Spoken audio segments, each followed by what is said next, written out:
ഓം നമോ ഭഗവതേ സായീശ്വരായ. ശ്രീ സത്യസായി ഭാഗവതം. സദാ അല്ലാഹു അക്ബർ ജപിക്കൂ. ഉസ്താദ് മുഹമ്മദ് ദിൽഷാദ് ഖാൻ, ബീഗം പർവീന സുൽത്താൻ. ഉസ്താദ് മുഹമ്മദ് ദിൽഷാദ് ഖാൻ, ഭാര്യ ബീഗം പർവീന സുൽത്താൻ ലോകപ്രശസ്തരായ സംഗീതജ്ഞ ദമ്പതികൾ. അവർ ഭഗവാൻ ബാബയെ കുറിച്ച് ധാരാളം കേട്ടു.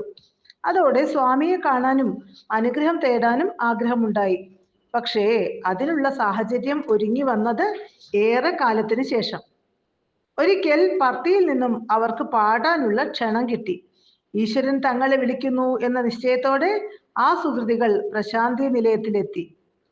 പക്ഷേ യാത്രാ തടസ്സം മൂലം വൈകിയാണ് എത്തിയത്. അന്ന് ദർശനം ലഭിച്ചില്ല. ഉസ്താദിന് ശരീരസുഖവും ഉണ്ടായിരുന്നില്ല. അവർ വിശ്രമിക്കാൻ പോയി.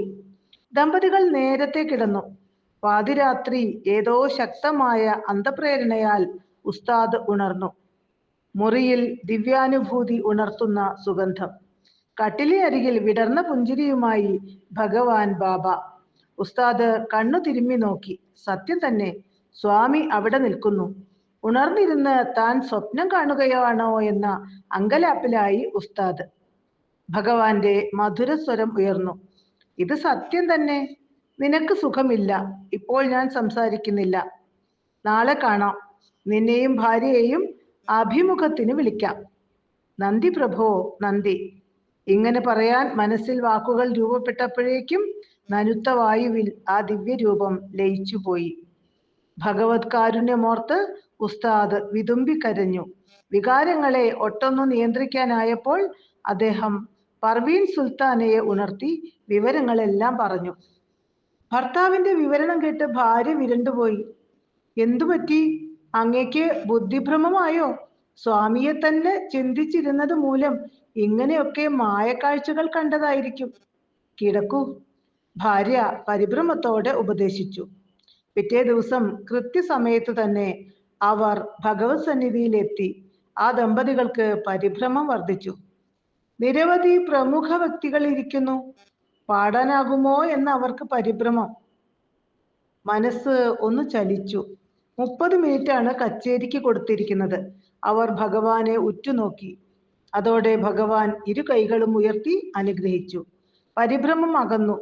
ഭഗവത് പുഞ്ചിരി കടാക്ഷം ജീവാമൃതമായി മാറി. കച്ചേരി ആരംഭിച്ചു. ഭഗവാൻ വീണ്ടും വീണ്ടും പാടാൻ ഉത്സാഹിപ്പിച്ചു. 90 മിനിറ്റ് കച്ചേരി നീണ്ടു. പരിപാടി കഴിഞ്ഞു. നീണ്ട കരഘോഷം. അവർ നന്ദിയോടെ വിറയലോടെ ഭഗവത് സമീപം ചെന്നു. കാരുണ്യപൂർവം കുസൃതി നിറഞ്ഞ പുഞ്ചിരിയോട് സ്വാമി അരുളി, നിനക്ക് സുഖമില്ല. ഞാനിപ്പോൾ സംസാരിക്കുന്നില്ല. നിന്നെയും ഭാര്യയെയും രാവിലെ അഭിമുഖത്തിന് വിളിക്കാം. ആ വാക്കുകൾ കേട്ട് ഇത്തവണ ഭയന്നത് പർവീണയായിരുന്നു. തലേ ദിവസം ഭഗവാൻ ഭർത്താവിനോട് അരുളിയ അതേ വാക്കുകൾ. അപ്പോൾ തൻ്റെ മനസ്സ് സ്വീകരിക്കാതിരുന്ന വാക്കുകൾ. തോന്നലെന്ന് താൻ കരുതിയത് സത്യമാണെന്ന് ഭഗവാൻ വെളിപ്പെടുത്തിയ നിമിഷം. പിറ്റേന്ന് ഇരുവരെയും ഭഗവാൻ അഭിമുഖത്തിന് വിളിച്ചു. സ്വാമി അരുളി, നിങ്ങൾ എനിക്ക് പ്രിയങ്കരരാണ്. നല്ല മുസ്ലിമുകൾ, 5 നേരം നമാസ് ചെയ്യുന്നവർ, പ്രവാചകന്റെ ഉപദേശങ്ങൾ ജീവിതത്തിൽ പകർത്താൻ ശ്രമിക്കുന്നവർ. നിങ്ങൾ സംഗീതത്തിലൂടെ അല്ലാഹുവിനെ ആരാധിക്കുന്നു. നന്ന്. ദിൽഷാദ് ഖാൻ ഭഗവാനോട് തൊഴുകയോടെ തിരക്കി. സ്വാമി, ഞങ്ങളുടെ സംഗീതം ഉത്തമമാക്കാൻ ഇനി എന്തു ചെയ്യണം? ഭഗവാൻ അരുളി, അല്ലാഹു അക്ബർ എന്ന് സദാ ജപിക്കൂ. അതുമാത്രം മതി. നിങ്ങളുടെ ഗൃഹത്തിൽ എൻ്റെ ചിത്രങ്ങൾ വെക്കണ്ട. എന്നെ നിങ്ങളുടെ ഹൃദയത്തിൽ സൂക്ഷിച്ചാൽ മതി. സംസാരത്തിനിടയിൽ ഭഗവാൻ തൃക്കരം ചുഴറ്റി. തൃക്കരത്തിൽ ഒരു നെക്ലസ് കാണായി. അത് സംഗീതത്തിന് നൽകി സുൽത്താനയെ അണിയിക്കുവാൻ സ്വാമി അരുളി. മായിക ലോകത്തിൽ ആണ്ടുപോയ സംഗീതജ്ഞൻ മാല തല തിരിച്ചിട്ടു. മാല ശരിക്കും ഇടാനായി ഭഗവാൻ പുഞ്ചിരിയോടെ നിർദ്ദേശിച്ചു. അദ്ദേഹം അനുസരിച്ചു. പിന്നീട് വീണ്ടും തൃക്കരം ചലിച്ചു. ആ ദിവ്യഹസ്തത്തിൽ ഒരു വാച്ച് പ്രത്യക്ഷമായി. അത് നൽകിക്കൊണ്ട് സ്വാമി അരുളി, സദാസമയവും ഞാൻ ഒപ്പമുണ്ട്. ഭയക്കണ്ട.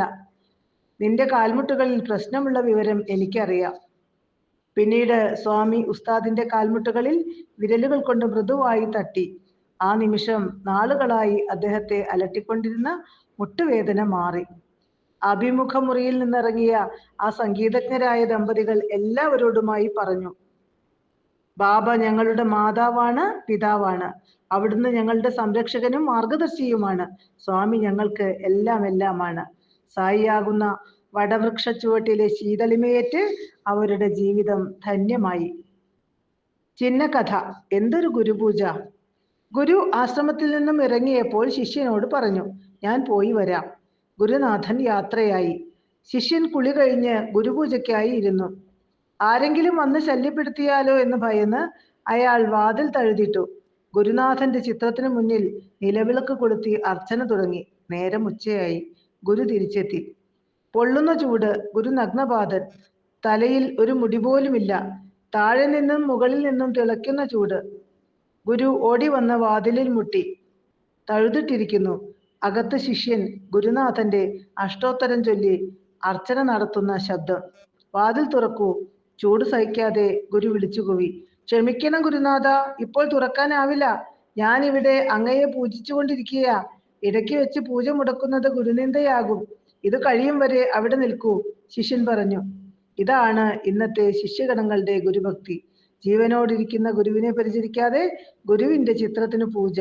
ഗുരുപൂജ എന്നാൽ ഗുരുവിന്റെ ഉപദേശങ്ങൾ അനുസരിക്കുക എന്നാണ്. ഓം തത്സത്ത്.